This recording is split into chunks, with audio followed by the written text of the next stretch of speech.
Sabe aquelas coisas às quais a gente se agarra com toda a força, mesmo sabendo que fazem mal? Pois é, hoje vamos explorar justamente isso, o preço que se paga por não conseguir soltar. Vamos mergulhar fundo na ideia do apego destrutivo, usando uma história bem marcante como guia. Para começar, vamos conhecer uma parábola. Uma história curta, mas com uma força imensa, que nos apresenta um urso e uma panela fervente. Imagina só a cena. Uma floresta, tudo coberto de neve, um frio de rachar. E lá no meio disso tudo, um urso, desesperado de fome, revirando tudo em busca de qualquer coisinha para comer. E aí, de repente, ele sente um cheiro bom demais, sabe? Que o atrai para perto de uma cabana. E o que ele encontra? Uma panela de ferro bem grande, ainda quente sobre as brasas, cheia de um caldo borbulhando. Para ele, naquele momento, aquilo parecia a salvação. E o que ele faz, movido só por aquele instinto pela fome, ele faz algo que a gente nem imagina. Ele abraça a panela fervente. Isso mesmo, ele a agarra com toda a força, como se tivesse achado o maior tesouro da vida dele.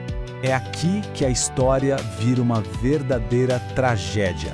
A panela, claro, está queimando ele. A dor deve ser insuportável. Mas, na confusão daquele momento, ele não solta. Pelo contrário. Quanto mais a panela queima, mais forte ele a aperta, achando que o problema está em outro lugar, e não naquilo que ele se recusa a largar. No final, exausto de tanta dor, ele desaba. E a moral da história é devastadora. O que destruiu o urso não foi a fome, a necessidade inicial. Foi a incapacidade de soltar aquilo que, ao mesmo tempo que parecia bom, o estava consumindo. Foi o apego destrutivo. Bom, essa história do urso é forte.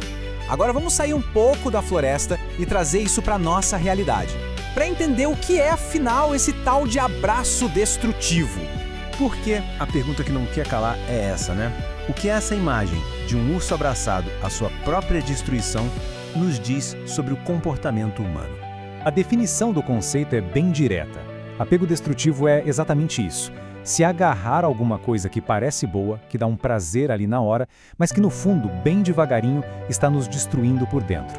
E essas panelas ferventes, elas podem ter muitos nomes no nosso dia a dia. Podem ser vícios que nos controlam, desejos que nos tiram do eixo, relacionamentos que mais machucam do que curam, ou até mesmo sentimentos antigos, sabe? Uma mágoa, uma raiva, que a gente se recusa a resolver.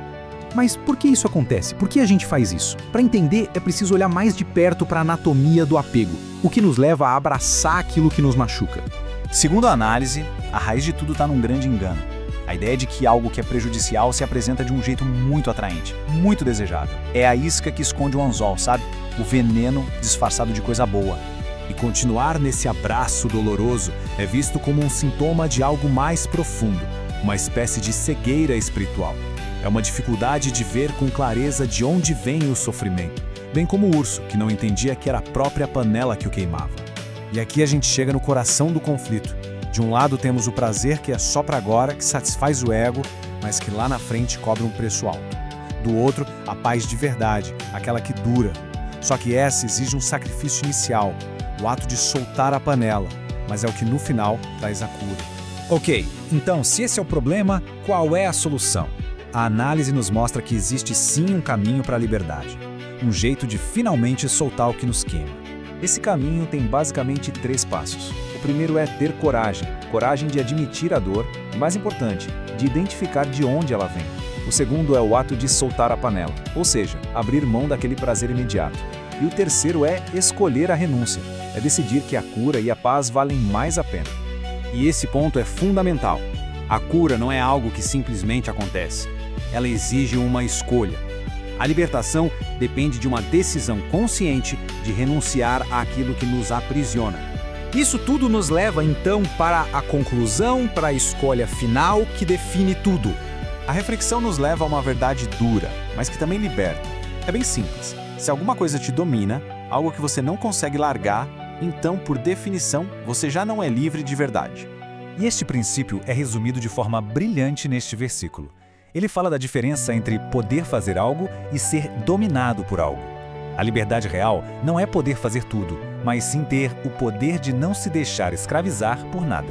E assim, a análise termina com uma pergunta que fica ecoando para cada um.